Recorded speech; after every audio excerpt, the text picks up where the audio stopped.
Level 1. The Infantry Private. You are 18. 6 months ago, your world was small.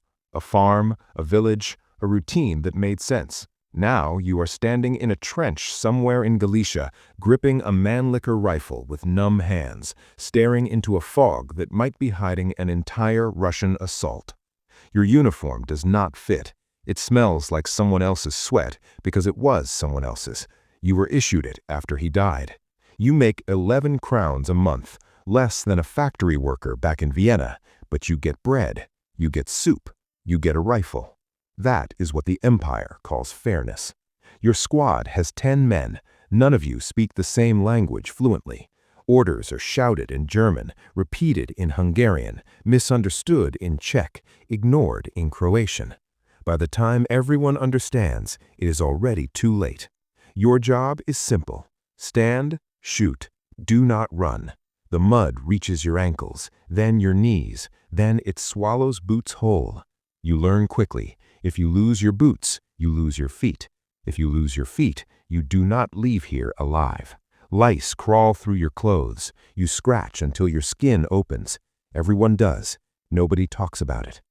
A man next to you coughs for 3 days. On the 4th day, he stops moving. They drag him out at night. No ceremony, no words, just space for the next body. Then the artillery starts. You learn something important. The shells you hear are not the ones that kill you. You survive your first offensive. That makes you lucky. You are promoted. Level 2. The Corporal. You are 19 now. 1 year of war has aged you more than the previous 18. You are a corporal. It sounds important. It is not. Your pay increases slightly. You barely notice. There is nothing to spend it on except survival. You are responsible for a few men now. They look at you like you know what you are doing. You do not, but you know more than they do. You know which officers will hesitate and which ones will send you forward without thinking. You know that hesitation gets people killed, but so does blind obedience. So you learn to adjust orders, not enough to get noticed, just enough to keep your men alive. Supply lines are breaking. Boots arrive in the wrong sizes. Rifles jam in the cold. Food is late or spoiled or gone entirely. You learn to trade. Cigarettes for bread, buttons for socks, anything for something that keeps you alive another day. You also learn something they never told you. The enemy is not weak. The Russian soldiers fight hard. They hold ground. They counterattack when you least expect it. You stop believing in easy victories. You stop believing in anything simple. Winter comes again. Men freeze in their sleep. You wake up one morning next to a man who did not. You do not react. You cannot afford to. You survive another year. You are promoted. Level 3. The Sergeant. You are 21. A veteran now. That word does not mean pride. It means survival. You lead a section, 10 men, 10 lives that depend on your decisions. You make 25 crowns a month. It does not matter. Money has no value here. New recruits arrive constantly. They come from every corner of the empire. Farmers, students, laborers, boys. They do not know how to dig. They do not know how to shoot properly. Some do not even understand the commands being shouted at them. You teach them fast, because war does not slow down for anyone. Half of them die anyway. You assign patrols at night. You decide who carries the heavy equipment. You decide who stays behind.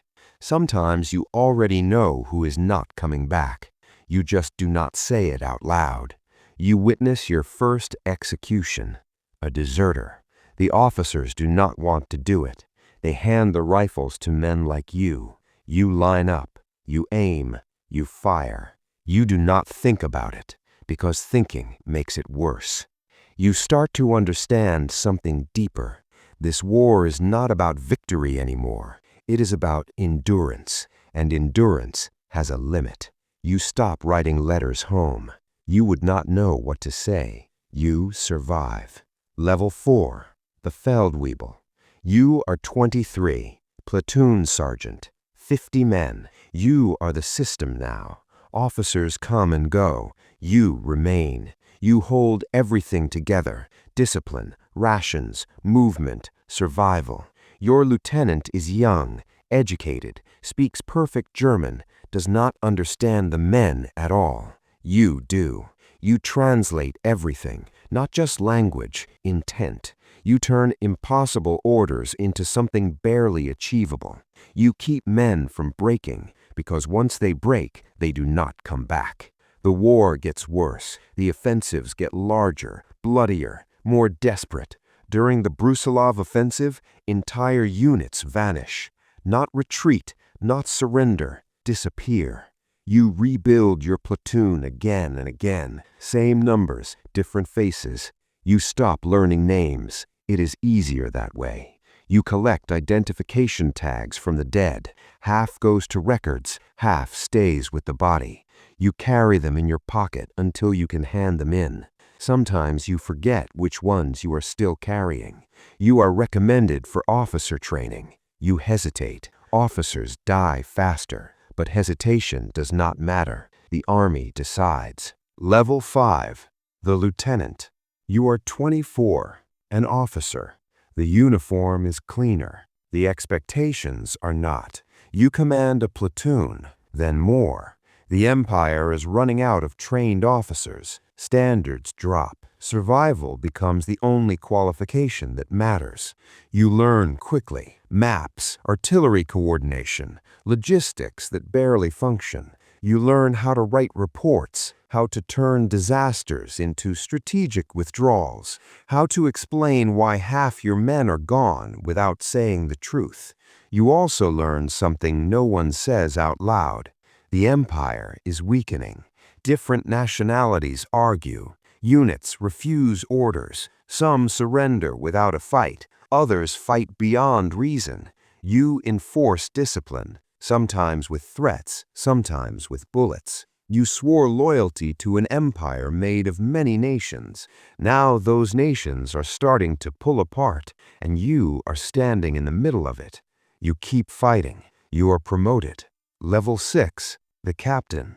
You are 26, company commander, around 150 men. You share everything with them. Same food, same cold, same fear. You know their faces, some of their names, not all, not anymore. You write letters to families, dozens of them. You repeat the same phrases until they lose meaning. Died bravely, served with honor, did not suffer. You do not know if any of that is true. Your company has been rebuilt multiple times. The original men are gone. Replacements arrive constantly. They die just as quickly. You are transferred to the Italian front. The mountains are worse than the trenches.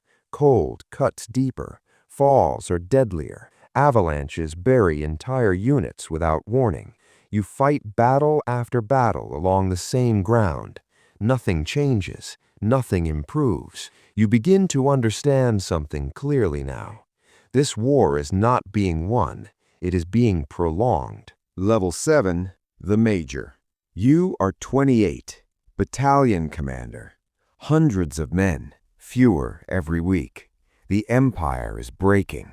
Supplies are inconsistent. Orders are unrealistic. Morale is collapsing. You coordinate between companies that barely function. You receive orders that ignore everything happening on the ground. You follow them anyway, because not following them is worse. Desertions increase. Entire groups disappear during the night. Others surrender at the first opportunity. Some still fight. You do not know why anymore. You hear about unrest back home. Hunger, strikes, protests. The war is not just at the front. It is everywhere. You keep sending men forward because that is what your rank requires. Level 8, the Colonel. You are 30, regiment commander. Thousands of men on paper. Half that in reality. The final offensives begin. Everything collapses. Orders contradict each other. Communications fail. Units disintegrate. Soldiers throw down their weapons and walk away. Not out of fear, out of exhaustion, out of understanding. The empire they were fighting for no longer exists in any real sense. You try to restore order. There is no order left to restore.